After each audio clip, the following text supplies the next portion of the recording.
mahali tukaitwa, tukaambiwa kutoka leo mjengo wenu chairman imesimama. Kulingana na sheria imesemekana housing levy kutoka tarehe 26 haikatwi. Serikali saa hii haina pesa. Tulipumua. Tukarudi. Tukajua tumerudishwa kwa street.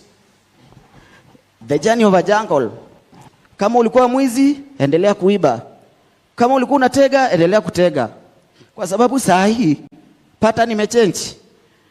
Ulikuwa unadhani umepata mkangazi kadogo, umeteremshwa mara moja, ilituuma sana. Na tukaungana, tukasema wacha tutoke street. Wacha tuandamane. Wengine wakasema mnaandamana nini? Hizi nyumba zetu haziko affordable housing. Ni sawa. But all in all, sisi kwa mind tulikuwa tumeambiwa na tunajua the 30% ya housing levy itakuja kusupport hizi slum upgrading, ndio zenye saizi zimechenjwa zinaitwa social housing kwetu. Kwa hivyo sisi tulikuwa tunajua plani yetu, si ati tumetengwa. Tumewekewa mpaka percentage yetu ya kutuinua. Tulipoenda street, Your Excellency, tulikutana na video. Tumekuja mzuri, peaceful. Tumefika pale kwa mahakama. Hakukuwa kuongeleshwa, hakuna kunini. Ya kwanza tulirushiwa tear gas 5 katikati yetu wote, kwanza tutenganishwe. Ya pili ilikuwa ni kila mtu mnagrabiwa mkichukuliwa. Wengine walikuwa wachukuliwa Status Road wakiingia na Serena pale. Kwa sababu ni mbio kutoka hapa ile unakimbia mpaka huku, lakini tunafuatwa mpaka na nduthi za askari. Ndio wengi walishikwa. Nashukuru sana ofisi ya PS na housing venye walifanya. Hatukulala ndani. Walitusaidia. Lakini bado haikuwa suluhisho, kwa sababu bado ndio utatuachilia. Kesho tunaamka wapi? Tulisema kesho tutaamka, bado tu tukuchoka tukaamka. Sasa tukasema raundi hii ni kama waziri ni hatusikii. Ni kama aoni kilio yetu. Tulienda kwa waziri sasa. Tukamwambia sisi waziri, leo ni either tupate kazi ama mtoke kwa ofisi. Hizi ofisi tunaona ni mingi, hata sisi si ati tuliandikiwa kuanga watu wa mjengo. Tumesoma. Ni venye chance hatujapata, tumeamua kutumia hii chance yenye president ametuletea tujisaidie. Enyewe waziri tulishukishiwa, tukaelezwa, tukaambiwa fanyeni hivi. Hata kama serikali haina pesa, tutajua njia mbinu zenye mtafanya. Nimeinstruct developer wenyu mrudi kazi, tukitatua hii maneno yetu kwa ndani. Your Excellency, hapo ndo tulipata kupumua, tukarudi mtaa, tukajiformulate. Tukasema kama tumehakikishiwa hivyo, sisi hatuna shida. Juaja yetu ni tuinuke kutoka chini, tuinue hao vijana wetu wapate pesa ya kusave, wapate pesa hiyo 10% ya kuweka kwa cooperative. Nikikueleza kuhusu kwetu, Your Excellency, naona kwetu tuko favored sana. Na tuko favored kwa sababu hii ndio mradi yetu malilianzia hapo Kibera. Kwa hivyo sisi tuko na advantage kidogo, kwa sababu kuna watu wa kuamini mradi inaweza kuwa. Lazima wakuje waamini kutoka mtaa yetu. Ilipofika kwa hiyo yetu cooperative, Your Excellency, sisi tumejikusanya chini. Hizo sekta A, B, C na D ziko na cooperative zao. Wanajiwekea pesa yao. Saa hii tunaongea cooperative zimeweka kama zone B tumeregister 2118 already wenye wameregister cooperative. And as a chair, nimewaambia endeleeni kuregister wote. After all, tukishamaliza kufika hiyo target, nyumba zetu tunapewa wenye walirelocatiwa ndio wanarudishwa hapo kama first priority, tupate nyumba zetu. Ndio at least hiyo maisha yenye tulikuwa nasema ati tunateseka, turudi kwetu. Ile rent tulikuwa nalipa pale ya 2,500, 3,000, 3,500. Imagine unalipa nyumba 3,000, maji unaendea kilomita, stima ndio hiyo ya waya unalipishwa 300 kila wakati, ingine 500. Haya ndio hiyo sasa ukiangalia sewage. Mpaka Your Excellency nikakuja kujiuliza, na habari pia kuna venye unaenda unasikia news, unasikia katika mtaa wa mabanda wa Kibera, kitongoji duni cha Kibera. Your Excellency, tafadhalini, tulisema hata si tunataka kubadilishiwa majina. Si mtaa wa mabanda wa Kibera, kitongoji duni, maji taka. Na imagine ukiambiwa maji taka, ndio yenyewe siweji zote za Kibera zinakuja kumalizia hapa Kibera chini kwa Nairobi Dam. So tukiitwa maji taka, tunaona ni kama tumetenganishwa class. Tukiambiwa kitongoji duni, tunaona yenyewe sisi ni wale wenye tumefinyiliwa, hatuna kitu. But your excellency, sisi watu wa slum tumeamua change, watu wamesave, wamejikaza, wanajua percentage yao yetu, na ndio maana tumekuja kujua hii kitu dream ni ukweli. Hii dream ni ukweli. Na your excellency, wacha nikwambie, it doesn't matter how a big tree it is, it can never be called a forest. It needs other small trees to be called a forest. Nikimaanisha hivi, na maanisha hii kazi si kufanya peke yangu kama chair. Niko na kamati ya watu 17 yenye tumekuwa tukifanya hizo enumeration, tunawapanga wana relocate pande nyingine. As we are speaking now, tuko na units zinafaa zijengwe Kibira 4054.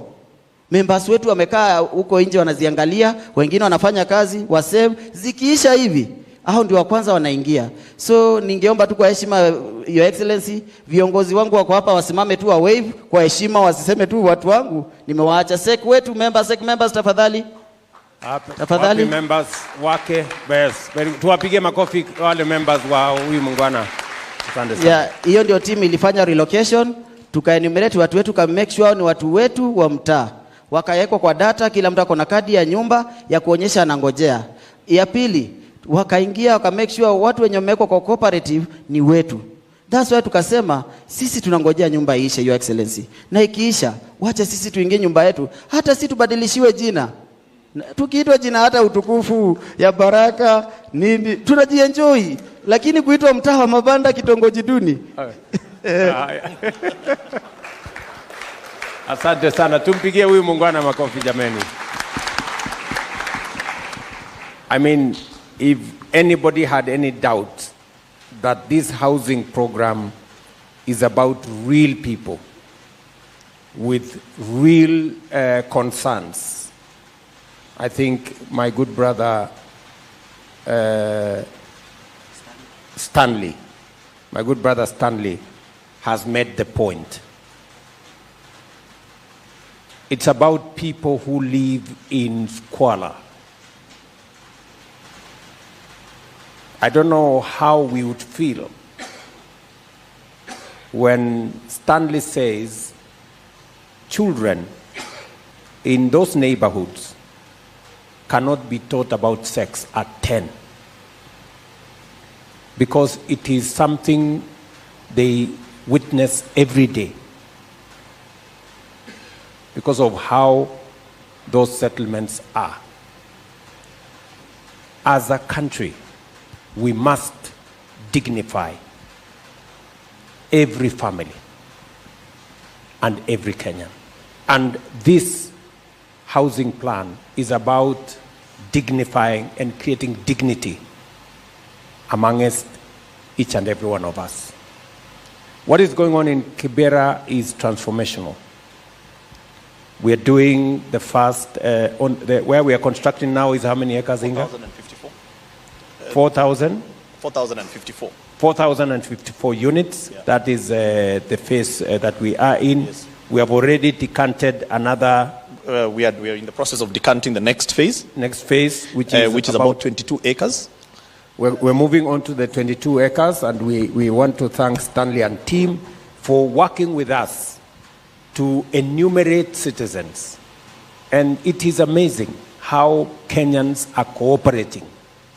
People who agree that let me move away, pay for me rent somewhere for a year so that you can build these houses here, and they know that those houses will be occupied by more people than them, but on the assurance that they will get the first priority for coming back to the houses that we are building.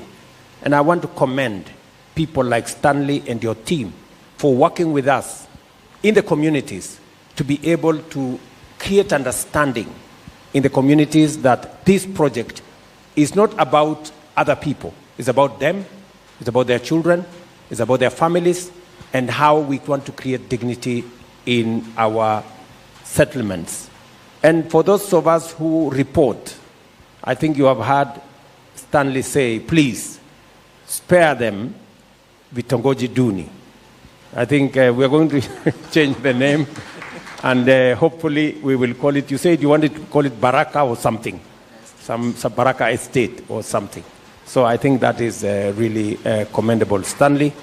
And thank you very much for participating and making sure that we are kept on our toes, making sure that we understand where you're coming from. This is about people who did not have a job. They don't want to go back to crime. They don't want to go back to the things that they have been doing. They want to continue working. They want to fend for their families. And I'm very happy, and we must also commend the media. I think I saw reports in the media when they reported that in Ruiru, for example, the crime rate had substantially gone down because of what was going on in there with our housing program. Positive stories like those give hope to many more young people. Let me ask you, Stanley, finally. As you work with the communities, as we look at Kibra, because my commitment is that in the next 10 years, God willing, we will not have a slum in Kibra. We will have an estate. We are working on the 4,000 housing units now. We have 22 acres that we are going to bring on board shortly. Then we will move on to the next. As we create the housing units, we will be moving the people from the slums into those units, make sure that we increase the social housing, especially in those areas, so that we can have more dignity for the people who live there. What do you think I need to do better, or government needs to do differently? Do you have any suggestions on how we can make this better? Do you have anything you want to say that you think can be improved so that we can take this program into the future? Okay. For the better understanding, wacha niweke na Kiswahili mzuri ndio isaidie watu wengi pia. Your Excellency, according to what you've said and improvement for the future also, mimi kikwangu nilikuwa naonelea hivi. Nikikupea na case study ya NYS. NYS ilipokuja mtaa ndio ilitusaidia ikatuwekea lami, ikatupitishia lami. Hatukuwa na lami. Ndio ilituwekea tule choo zenye tuliekewa hapo hivyo kidogo kidogo kutusava hapo hivyo. But by the end of the day, vijana walipokuwa nafanya kazi, scandal likalipuka katikati. Ikawa vijana wote wakose kazi, mradi zenye zilikuwa zimeachwa nusu zilikuwa zimeendelea zikaachwa nusu zikabidi zishie hapo. Na remember that NYS ndio ilikuwa imetuletea mpaka Huduma Center Kibra, ikatuletea hizo choo, ikatusaidia kwa zile hygienic.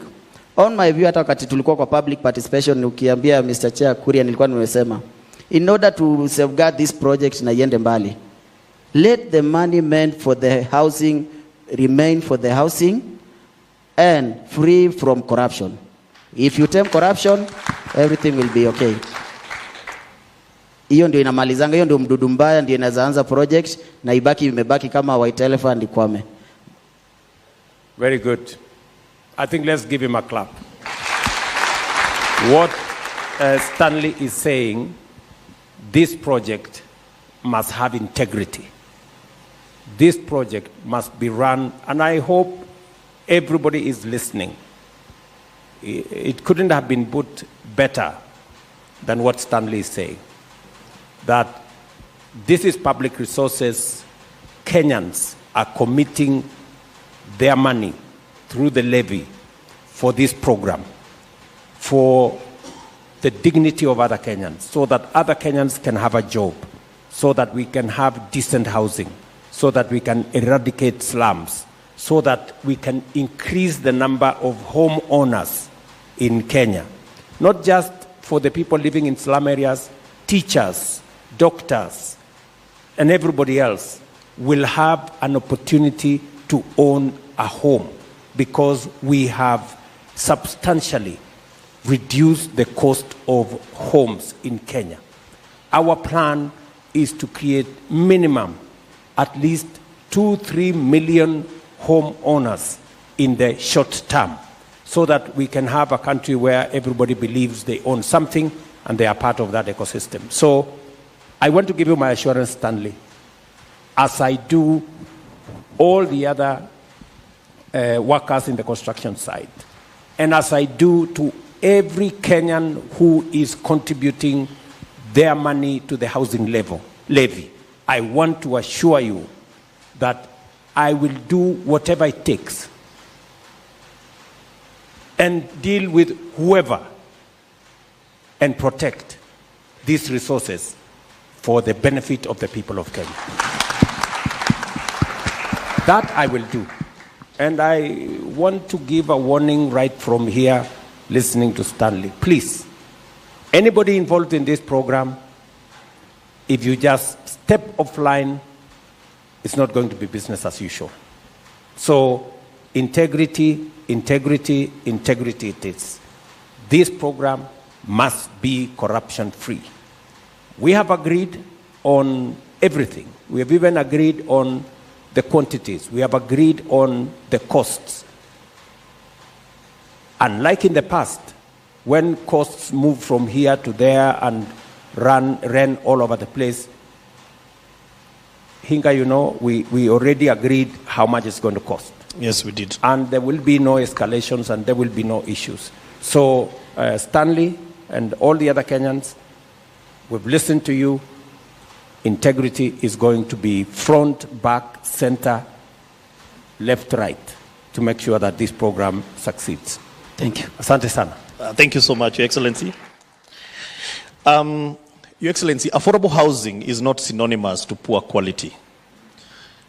These Kenyans that are contributing towards this levy expect high quality finishes. Seated right next to me is Mary Wanjiko. Mary Wanjiko belongs to an organization called Build Her. She is a skilled carpenter and a joiner. At the moment, she is supervising over 20 employees. When we launched Starehe Affordable Housing, you had an opportunity to sample the quality of their work. And I can attest it is high quality work. And I want to say, Your Excellency, that women are not a footnote in this program. We honor the women in construction. Mary Wanjiko, tell us your story. Your Excellency, thank you for the opportunity. Kwa majina naitwa Mary, na nimekuwa alumni wa Build Her over 3 years experience.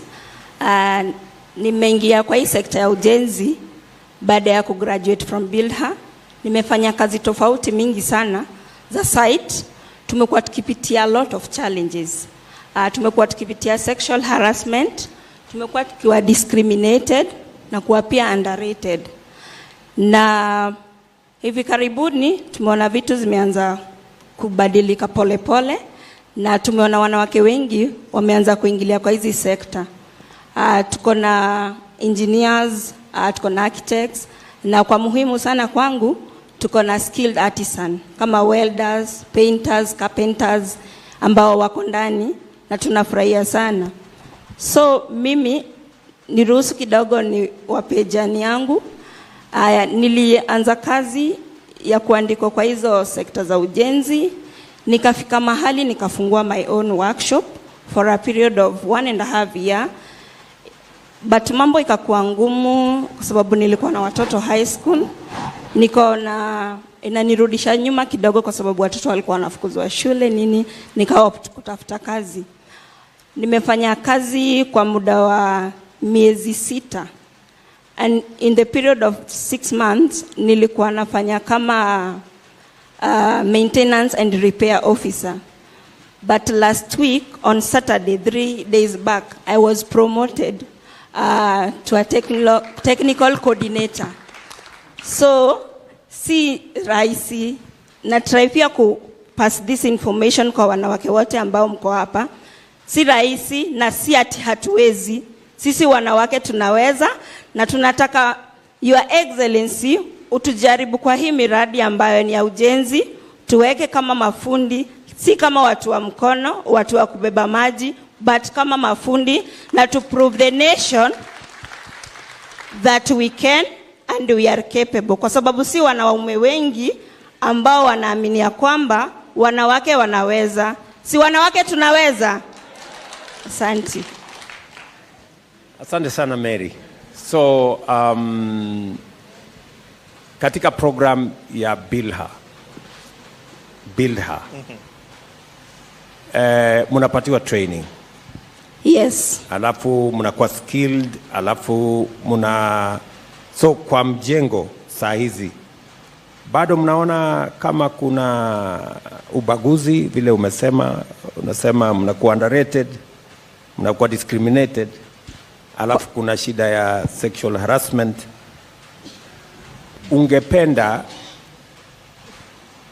tufanye nini tofauti ndio tuweze kuhakikisha kwamba kina mama ambao ni 50% wa wananchi wetu wa Kenya, lakini ukienda pale kwa site ni 10%, ama wakizidi sana 15-20%, 80% ni wanaume. Lakini Kenya ni 50% wa mama na wanaume.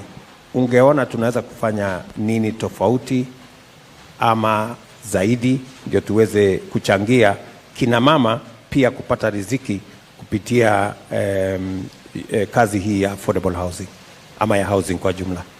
Okay. Ya kwanza ambayo mimi ningetaka iwekwe into practice kwa hizi ujenzi, kwanza ni tukue na separate changing rooms ya wanawake na wanaume. With that tutaweza ku-overcome challenge ya sexual harassment. Ya pili ni pia to involve more women wakuwe included kwa uongozi na pia kwa hizi kazi. Kwa sababu wakati unaenda kwa site unapata a woman is a leader ama yeye ndio supervisor ama foreman, utakuwa wewe kama woman utafeel more encouraged that kuna mwanamke mwenzako ambaye ako pale juu na pia wewe ungetaka kufikia hapo. So mkinvolve more women on these sectors itakuwa a big up for us. Thank you very much Mary. Tumpigie makofi. Huyu Mary amesema two things very critical, and I hope the board that is listening wherever they are and the ministry will provide guidance. Yes. Kwamba pale kwenye site, to the extent possible, we must have separate changing rooms. Correct. And so that we protect, and even separate toilets so that we protect women from unnecessary harassment. And number two, we must mentor more women. I think listening to her, that's what she's saying. We must give more women a chance. We must give more women an opportunity. And women must also wajiamini pia vile Mary anajiamini. Si ndio? Wajiamini pia ndio waweze kuingia katika hiyo space. Kuna muungwana mmoja anaitwa Musa. Ako pale nyuma. Na tumemsikia ya kwamba huyo bwana amesaidia sana kuwapa nafasi. Wanjiru here is a witness. Musa, hebu tueleze kidogo ni vipi tungechangia kuhakikisha kwamba na wewe kama mtu ambaye ni supervisor kwa site, utendakazi wa kina mama, ungependa tuseme uko na maoni gani? Kwanza nashukuru sana kupata hii fursa. Jambo ni moja, kila mara wakati tunapea kina mama nafasi, huwa anahakikisha it is 100% done. Hiyo ndio jambo moja. So mimi hupenda kufanya nao sana. Katika wakati president alikuja kututembelea, alipata tukiwa na wengine walikuwa na wanafunzi, walituonyesha kwamba wanaweza kuhitimu na kufanya hiyo kazi.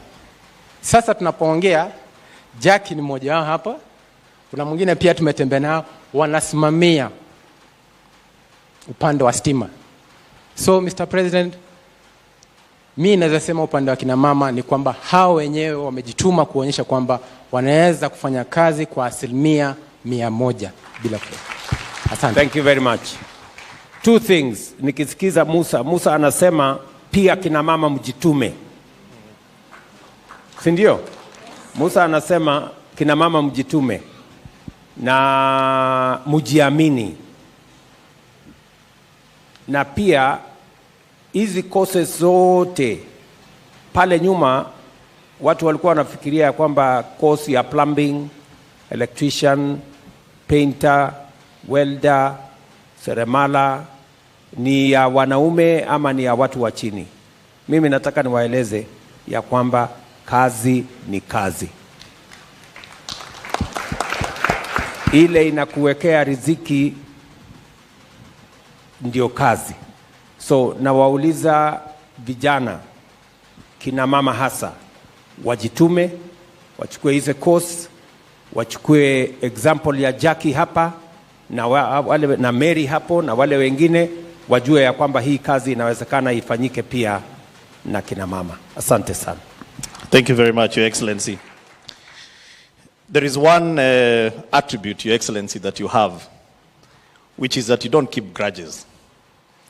And irrespective of what people did and said to you, you have put that in the past. There is a young man who has become your ambassador for affordable housing program in the universities.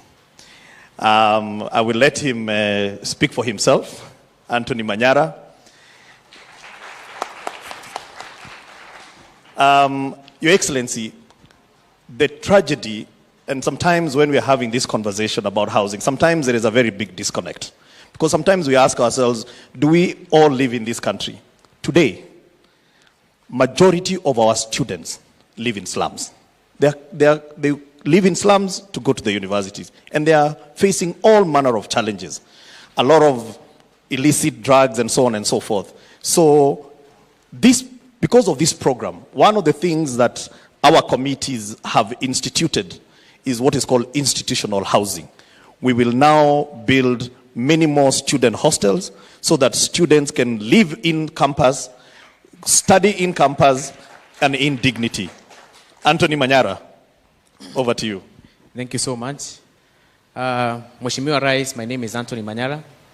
I'm the president for Kenya University Students Organization, KUSO. I'm also the president of East African Students Union. That is the umbrella body for all university students across East Africa. I'm an architectural graduate, but I'm pursuing law as a second degree. Ile wakati ambayo ulikuwa nafanya PhD pale University of Nairobi, I was the president of SONU that time. And I believe along the corridors mahali tulikuwa tunapatana. That time, if you remember very well, I had more security more than you pale university. Wakati tulikuwa tunapatana kwa hizo corridor, I remember that wewe huko unaishi hostel. Lakini najua ukipitia huko ulikuwa unapata wanafunzi wanaishi in areas that people of today cannot contemplate students living. We normally say that comrades are barometers of wisdom and catheters of knowledge. We want to see a scenario in which students live in decent places. And kidogo nitajanganya na siasa ndio nikueleze barabara ambayo tumekuja. Wakati wa the previous government, the university students were very much associated with the opposition. And it came across even, it spilled over even in your leadership. But we had a pact. We talked with PS Hinga. We had talked with the former minister who was there for housing. And we decided to see how our students can live in places that are not just decent but safe. Ukienda kwa mahali penye wanafunzi wanaishi sahi, utapata wanaishi kwa slums, utapata hostels. Let's take for instance University of Nairobi, we have let me take just an example of Mamlaka hostel. Ukienda pale mahali wanafunzi wanaishi, still the spaces are too small, and some universities the issues are even worse. What are the risks that we see subjected to students when they live outside the universities? We see issues of rape. We see a lot of killings. Kuna wanafunzi wanaibiwa bags zao. All these issues that are associated with this matter led us, because I remember very well, nilikuwa ile mlengo ingine ya siasa, but wakati PS Hinga alinipigia simu akaniambia president amesema instead ya kushinda mmefunga barabara kufanya maandamano sijui nini, kuja tuone namna gani tunatafutia wanafunzi nini nafasi. I remember very well, Mr. President, that when we talked with PS Hinga and they decided to appoint me as the ambassador for affordable housing plan, that time we were doing the public participation for finance bill, and after realizing the kind of changes we can we make an agreement between the Kenya University Students Organization? We see how students can be incorporated, leveraging on the affordable housing plan. We have affordable student accommodation. Juzi, because tumeanza kufanya tours, nimeenda pale Kisii University, for instance, nikapata ya kwamba kuna groundbreaking. Wanafunzi kama walikuwa na hostels 600, because they are around 600 thereabouts, and they want to increase them to a number of more than 3,500. That tells you very many students who are housed outside will be able to be accommodated inside. That is a big impact going forward. Thank you. Asante sana, Anthony, and thank you very much for working with us. Kwa sababu hii program ni program ambayo, when we talk about affordable housing, it cuts across. Part of what this program is going to deliver is student accommodation that is affordable. Our students today live in very difficult circumstances. They live in indecent slum areas with all manner of challenges, as been explained by Anthony, rape, theft, harassment. I was, for example, in Bukura, and the students were telling me, even to walk to where they live, we needed to put lighting because there were instances of harassment and theft, and many other areas. So I want to commit to the student fraternity that under this program, we are going to have a serious rollout. It is already underway on student accommodation that's going to be affordable, decent, and is going to be revolutionary to make sure that our students have a place to stay. And Hinga said about the past, it is only fools who don't change their minds, or so it is said. I mean, we may have been in different political formations, but that is yesterday. Today is a day for us to come close ranks and do that which benefits the people of Kenya together. And having alternative opinion enriches our national conversation and brings out the best in all of us. So Anthony is, I came across Anthony the first time in Bomas of Kenya when he said that I was pushing a 16th century, that's Matere, or they were in the same group with Matere. So, but they now realize that this is not about a 16th century equipment. This is about real people. This is about real opportunities. This is about real chances for all of us to move our country to the next level. So Anthony and your team and Matere and all the other people, I want to tell you that in our equation, everybody has a role to play. It doesn't matter which side of the political divide you come from. Thank you very much. Thank you very much. And in wrapping up, Your Excellency, is a good friend of mine.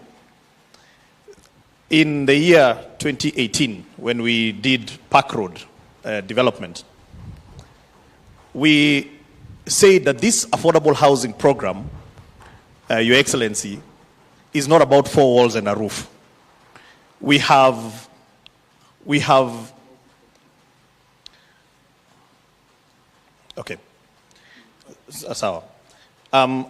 do have Kenyans who know how to make doors, Kenyans who know how to make windows. The biggest challenge, Your Excellency, is that between them and the owner of that door are many brokers who make more money than themselves. And we decided to take a chance on them, and we gave them a contract of 122 million shillings to make the doors at Park Road. Let Mr. Mwema take you through his journey, and he's the last one, and because we are wrapping up, Your Excellency, after that I will not come back.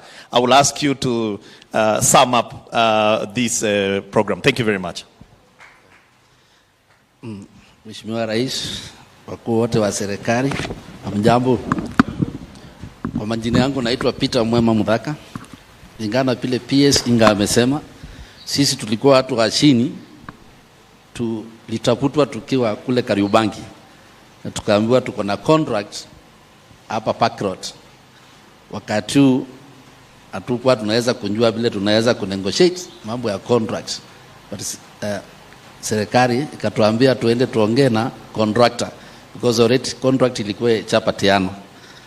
Contractor before hakuwa anataka kufanya na jinsi sana, lakini baadaye alikumbali na akawa mzuri sana. As we right now we are talking here, tulifanya miaka mitatu. I remember one time kulikuwa na shinda kwa site, so we had to go home. Tumeambiwa tumeshindwa na kazi because wale wa mjeji watupokonye kazi. Wana BS that time, wana BS Inga alikuja kwa site na tukaitwa kamiti yangu, tukashtakiwa ile makosa tunafanya, lakini tuliwaambia atunjui.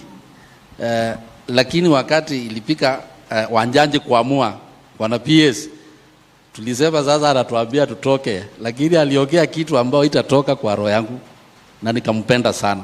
Aliwaambia contractor hivi, atukatai maneno yote, hata nyinyi kwenu mlifundishwa kazi, lakini nawaambia kitu moja, hata mlete hiyo milango mzuri anje kutoka China, kutoka wapi, hatutaichukua. Free for nothing hatuitaki. Hawa ndio mtafanya kazi nao. That day mchina, nakumbuka contractor alipigia simu saa 6 usiku akaniambia ngurubu yako tukutane saa 12 kwa site. Na akapanilika. Ile training tulipewa na mchina pale ya kufanya usiku na mchana, wengine hatukuwa tunajua mambo mingi. Naweza kusema after hiyo contract tulifanya kitu ya maajabu. Wakati rais uliingia na tukaona, because tulikuwa tumeonja hiyo pesa kabla handshake ingia ikasimama. Sasa tukasema sasa kazi imepotea tena, because tulionja hiyo tamu, ni mzuri ukweli. Tukawa hiyo pesa hatuna, tunataka kujenga na hakuna sites. Wakati uliingia tuliona maajabu ukitangaza kama nyumba zikanjengwa, na kwa vile wale wanjui kama kazi ni mzuri,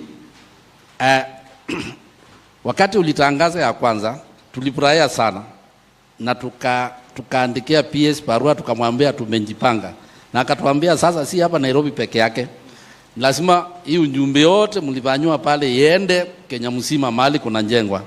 Actually tulifanya hivyo mzuri sana. Anda Musea under entry iridha wa Musea ndio anafeti mafundi wote, makapenda ndio anatupatia. Sasa hiyo ndugu ameongea hapa, nimempatia technical team ambao wanatrainiwa kwao. Sasa hii wale watafanya hii milango ndio inaenda huko Kibera, this one. Na huyo amenipa makapenda, tumempatia watu wetu wa training wa national. Tumejiunga kikundi kubwa sana kutoka kwa subsector ya national Jua Kali of Kenya, ambao CEO wake ako hapa asimame. Huyu ndio mkubwa wetu wa Jua Kali, bwana Richard Mutati. Tuko na timu kubwa, watu wote wa national msimame, msalimie rais. Mafundi wote pia msimame, wale mmepika hapa. Hii timu yote unaiona hapa, wengi tumefanya nao Park Road, na wengi tumewatuma kila mahali. Juzi tumeitwa na MD wako wa National Housing, akatuambia anataka tumsaidie huko nyumba zao zinajengwa. Sasa ametupa kazi Kirinyaga, Ngomambei, tunawasimamia huko na Embu. Mafundi wetu technical wanaenda huko, tunapanga na yeye vile wataenda huko. Because why we are doing this, we are giving our brothers and sisters ile shinda tulipitia pale attract wapitie. Na nakwambia kitu ya kuchangaza sana, wanawake wataki kuachwa nyuma. Wamejipanga, because walikuwa wananiuliza chairman, tutafanya kazi gani? Hii milango unayoona hapa, hii imefanywa na wanawake. Sijui kana Madam Karaya yako ameingia. Huyo madam, hii milango ndio wamejiunga kikundi kubwa sana. Wanatengeneza milango. Wamesema Muhindi hapati kazi ya milango. Hii yote inakuja site inaundwa na wanawake wetu hapa Kenya. Hiyo unayoona hapa. Ile iko pale ndio tunaweka Ruiru. Hiyo pia hao kikundi ya wanawake wa Ruiru wakishikana na hii technical team ndio wameunda hiyo. Watu wetu tumetrain mafundi wa Ruiru. Na nikwambia kitu moja rahisi, sisi national ni kutrain. Vile wanasema hatuingii kazi yao. Chamani wa Ruiru wako hapa ainuke asalimie rais. Wanamuridi unaomuona pale ameomba national impatie technical team. Hako nao kwa site. Mzuri sana. Ile milango ndio contractor amekumbali. Hii milango tumefix floor ine saa hii huko Ruiru. Kazi inaendelea, ilikuwa inspection huko last week na nataka bwana PS na aende akainspect, lakini tuko na kisungumukutu. Tunapata shida bwana president, na hiyo mpaka utusaidie sasa. Mimi nimeongea, tumeshoka. Hao mafundi wetu wanaofanya kazi especially carpenters na welders na fitters tunaenda nyumbani bila pesa. Why I'm saying this? Developer anatupatia contract. Tunaelewana mzuri sana. Anatuambia ana pesa, wewe weka. Tukienda kwa hizi bank zetu wanatungojea pale kwa ofisi. Watuambia umekuja hii. Unajua hii mambo yako anafurahia sana.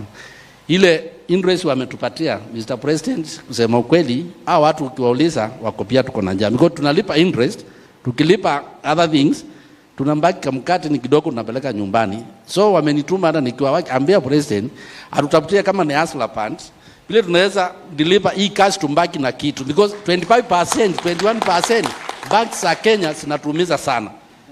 Iko banks moja Equity imetupatia product mzuri Kenya mzima, CEO wake bwana Mwangi, but ukiangalia pia iko juu because hiyo ndio yako chini na 19%, although reducing. Tuko na kampuni moja imejitokeza kwetu as national, na usikize mzuri, Tononoka imetuita ikasema CEO alikuwa huko, ikasema yeye anatupatia clinic facility ya 9 days, anapeleka chuma Kenya mzima, kama anapeleka Rwanda wapi, si hapa Kenya. Partnership tupanye na yeye. Tukamwambia naona tupatie ile price tunataka, na by the way ametupatia hiyo, anatupatia at least hiyo, tunaona at least kamkate kanambaki kidogo. Pale Kibira huyu mzee ameniambia mafundi wamequalify. Tunangojea contractor alete sign up. Bwana PS msukume sana because he is going slow kutoa hiyo contract, na hawa zewa na ngonje. Sisi tumemfanyia party yetu. Sasa msukume sana iweke kwa meza. Huyu Njorosi Lali ananiambia mafundi wa makapenda wanaona wenzao wakifanya kazi, sasa nao wanataka kufanya. Nitakuwa na this site tumepanga naye next week ndio tuhesabu wale mafundi wote wamepetiwa na mzee ndio sasa waingie kazi, wafanye kazi. Sisi kazi yetu kuangalia kazi, ukienda pale ukishika mlango dirisha imewekwa hivi na hii hustler nation yako mnaiona hapa. Lakini Mr. President tusaidie hapo kwa interest. Tumeumia sana. Hakuna mkate nyumbani. Sorry Excellency, akwambie sasa akupatie tu hiyo story ya KRA kwa sababu walikuwa hawako wanalipa ushuru lakini sasa wanalipa ushuru. Nilikuwa nimesahau la story ya pale Pakrot. Pale Pakrot wakati tulipewa kazi ya 122 tulisema kwa vile tumepewa na serikali hii mambo ya ushuru hatunjui. KRA ikatuambia tulipe ushuru, tukandinda. Tukamwambia hii mambo mnatuambia tutai, kumbe tunahesabiwa. Wakati tulikuwa kumaliza tuliandikiwa mabarua, mimi na chamani wa Ngong, chamani wa Kamkuji, tukaambiwa tuende kwa ofisi ya KRA. Wakati tulienda pale tuliwaambia mambo mnatuambia hatujui, mkaambia mtaenjua leo. Kumbe kuambiwa tumeenjua leo, pesa yetu ile tumelipwa ya mwisho 26 milioni wamekamata yote. Wakasema hii amutoi. Imagine hiyo siku ndio tulinjua tuchezi na kulipa ushuru.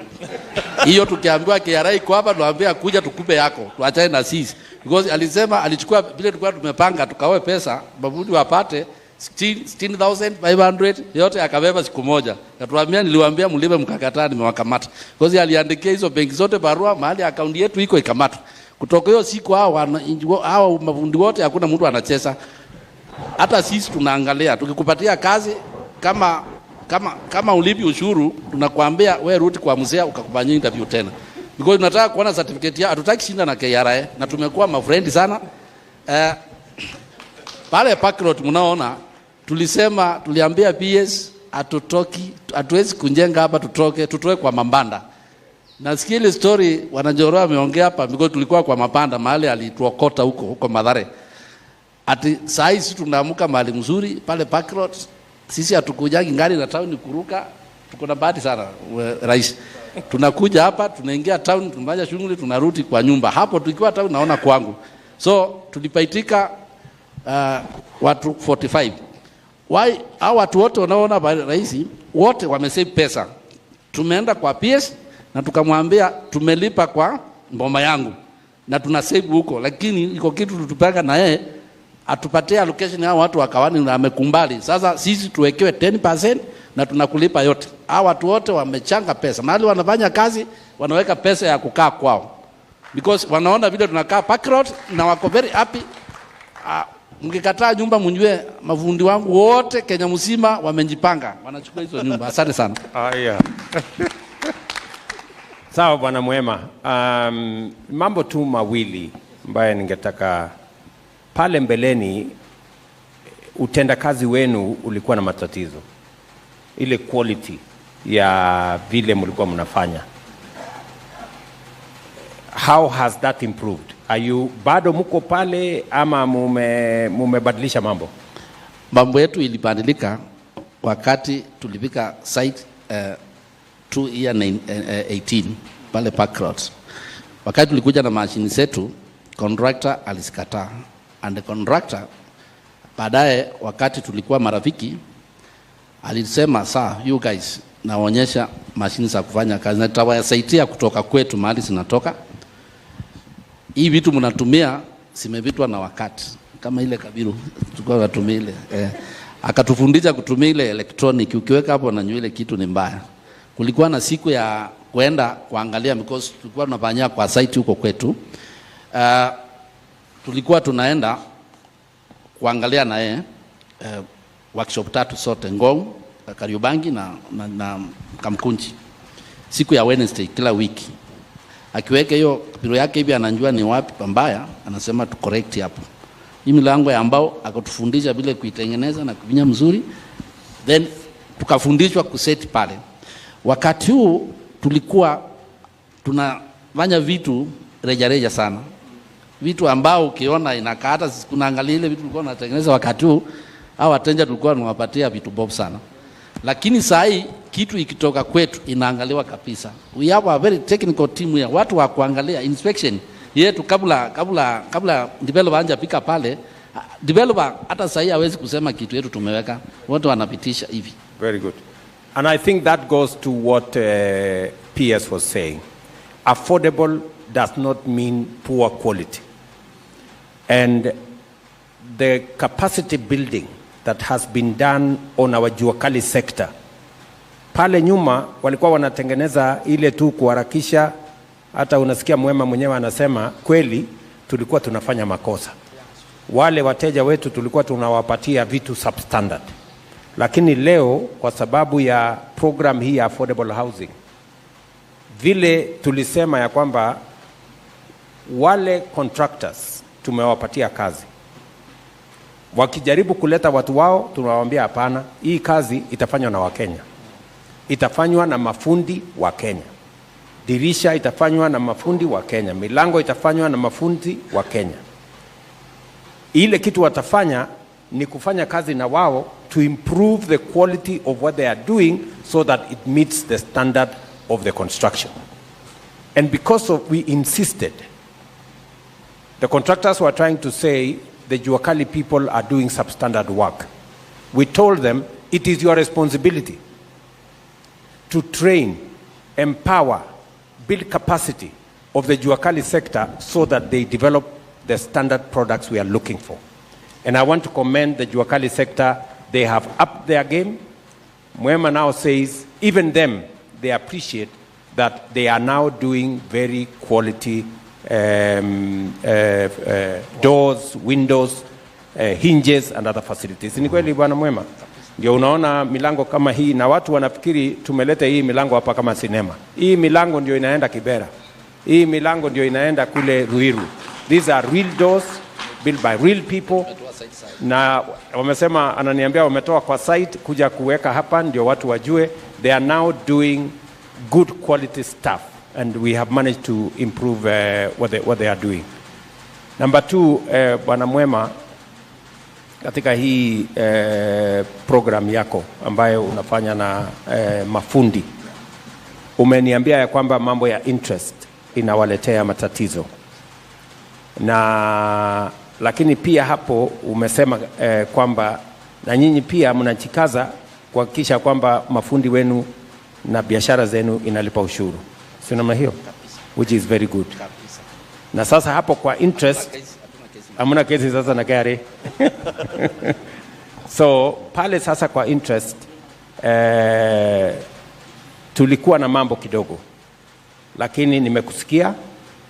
Tutaketi chini kama serikali tuone how do we assist you the same way we are assisting the contractors on making sure that we moderate the costs ndio muweze kupata pesa. Nafikiri Hingar and your team umesikia vile wamesema, watu wa treasury wamesikia. Tutaketi chini, we will come back to you on what we can do to help you out. Tumekubaliana.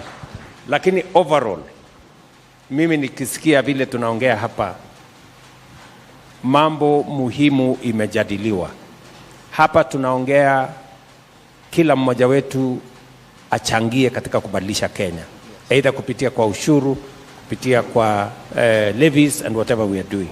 Nimesikia hapa, we are improving the quality of what we are doing. We are building the capacity of our what we call Juakali, yet actually it is our manufacturing sector. Those who manufacture our doors, those who manufacture our windows, those who are involved in construction equipment, making steel, making cement, making all the other products. Everybody is upping their game because there is now an opportunity and there is scale of doing work at a higher scale. I'm also hearing that all of us here have embraced the culture of saving. Ukisikia Stanley pale anaongea mambo ya saving. Ukisikia Shadrach, Meshach pale anasema saving. Mwema anasema saving. Wanjiru hapa is talking about saving. So all of us are embracing the culture of savings as a nation. We're also embracing the culture of paying our taxes. And we are also embracing the culture of us moving together as a nation. Therefore, I am very proud that we are all moving in the same direction. So asanteni sana. Thank you very much, Bwana Obed. Asante sana Stanley and everybody around this, Mary and my good friend Anthony and Jackie here and all of us. Na asante sana my friend Kakai. Sisi wote, we are one team and it is my hope that we will take this country to the next level together. Asante sana. Thank you very much, Your Excellency. Tumeshukuru sana. Back to you. Your Excellency, if we can just have a picture with the artisans.